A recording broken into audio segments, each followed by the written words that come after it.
BB news ચેનલમાં આપનું સ્વાગત છે। હું છું અજીઝ ઝુપેલવાલા। સમાચારમાં વાત કરીએ તો વડોદરા શહેરના વોર્ડ નંબર 14માં લાંબા સમયથી અપૂરતા દૂષિત અને ગંદા પાણીની સમસ્યાના કારણે સ્થાનિક નાગરિકો ભારે હાલાકીનો સામનો કરી રહ્યા છે। વોર્ડ નંબર 14માં પીવાના પાણીમાં ગંદુ પાણી મિશ્રિત થવાથી તેમજ પાણી અપૂરતાની ગંભીર સમસ્યાઓ અંગે અગાઉ પણ અનેક રજૂઆતો કરવામાં આવી હતી।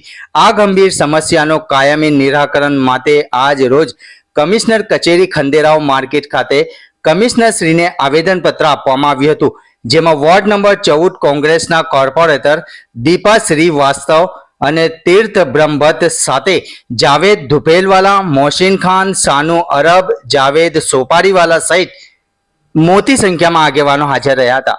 रिपोर्ट अजीज झुपेलवाला।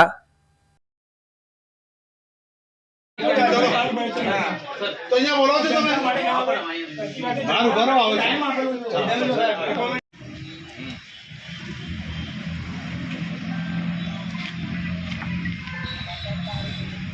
થોડો અહીંયા આવી શકે એવી પોઝિશન છે કેમ કે લોકોને પીવાનું ચોખ્ખું પાણી મળતું નથી ને પડદાની એ જ માંગ છે કે મને ચોખ્ખું પાણી આપો।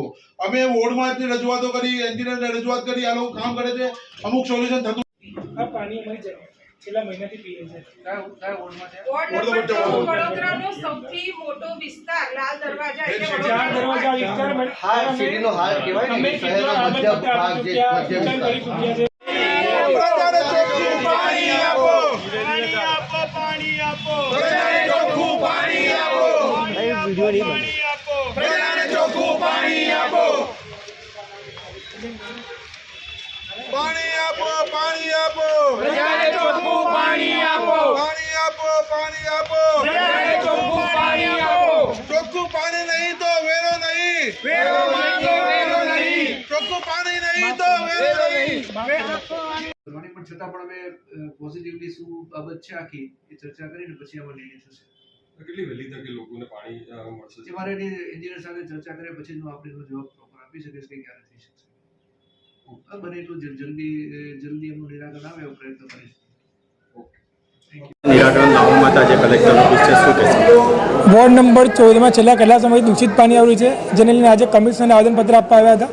કારણ કે એની પહેલાં પણ અમે 2 વાર કમિશનર સાહેબને સૂચન કરી ચૂક્યા છે કોર્પોરેટર તરીકે કે સાહેબ વોર્ડ નંબર 14માં ખૂબ જ દૂષિત પાણી આવે છે। એ પછી મોગલવાડાના વિસ્તાર હોય, પાણીગેટના વિસ્તાર હોય, બાજોડાનો વિસ્તાર હોય, વાડીને 5 પોડ હોય કે અન્ય કોઈ વોર્ડ નંબર 14 સમગ્ર વિસ્તાર આવરી લેવામાં આવે છે કે જ્યાં દૂષિત પાણી આવે છે, જ્યાં કાળા કલરનું પાણી આવે છે।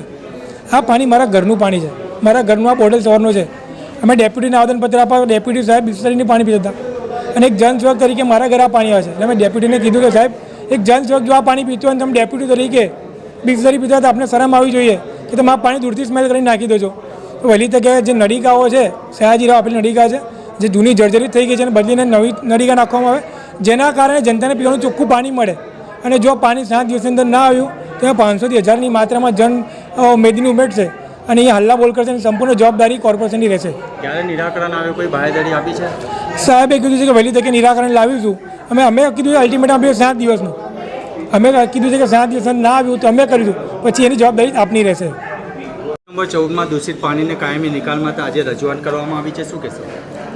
આ પાણી છે અને મારી તો ઈચ્છા છે ધાર્મિક સર તમે કહેતા હોય તો હું ઉપર પણ આવી જાઉં ટીમને લઈને। આજે તો ઘણા ઓછા લોકો છે પણ હજારોની માત્રામાં ઘરોની અંદર જ્યારે પીવા માટે પાણી છેલ્લા કેટલા 1 મહિના ઉપર થઈ ગયું આવું ગંદુ પાણી આવે છે, કાં તો પાણી આવતું જ નથી। શું સુવિધાઓ તમે ઉપલબ્ધ કરી રહ્યા છો અને ફક્ત ટેક્સ અને ટેક્સના માટે તમે સ્કીમો કાઢીને 10% ઓછાની વાતો કરો છો? તો આ તે તમારી કઈ લોજિકલ ટીમ અને કયા પ્રશાસન કેવી રીતે કામ કરી રહ્યા છે? ફેરની તમને લોકોને ઓફિસમાં બેસવું છે, રસ્તા પર નીકળો, મુલાકાત કરો લોકોની અને આ જે પાણી છે એને જરા સૂંઘીને જો શું હાલત થાય છે, લોકો બીમાર પડી રહ્યા છે। આનો જવાબદાર કોણ, આનો જિમ્મેદાર કોણ? મેડિકલના નામે શું સુવિધાઓ ઉપલબ્ધ કરી રહ્યા છો? ખરેખર દરેક વ્યક્તિનું વેરું માફ કરવું જોઈએ આખા વડોદરામાં, ફક્ત એક વિસ્તારમાં નહીં, કારણ કે આ જે સમસ્યા છે સમગ્ર વડોદરા વિસ્તારની સમસ્યા છે અને આનું સમાધાન તો કમિશનરશ્રી અને ડેપ્યુટી કમિશનરને લાવવું જ પડશે, કારણ કે આ છેલ્લા 30 વર્ષથી સામુ પક્ષનું જે આ ગેરકાયદેસર અને કુનીતિ અને ભ્રષ્ટાચાર ચાલી રહ્યું છે એનું તો સમાપ્ત કરવું જ પડશે, નહીં ચાલે। રજૂઆતમાં શું કીધું એ લોકોએ? એમને 7 દિવસનું કીધું છે કે 7 દિવસની અંદર અમે કામ ચાલુ તો કરાવીશું અને સ્પીડમાં કરીને આનું નિવાકરણ લાવીશું. અને જો હવે નહીં લાવ્યું ને તો આજે તો ઘણા ઓછા લોકો આવ્યા છે.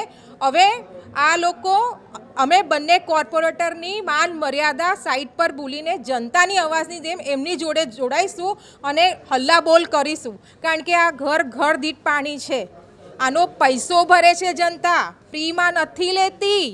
અને જે ભ્રષ્ટાચારનો પૈસો છે ને એ કોઈને હજમ નથી થવાનો, એનો જવાબ તો ઉપરવાળો એમને આપશે. ઘંટી છે તેમને ક્લિક કરો જેથી અપડેટ ન્યૂઝ તમારા સુધી પહોંચી શકે.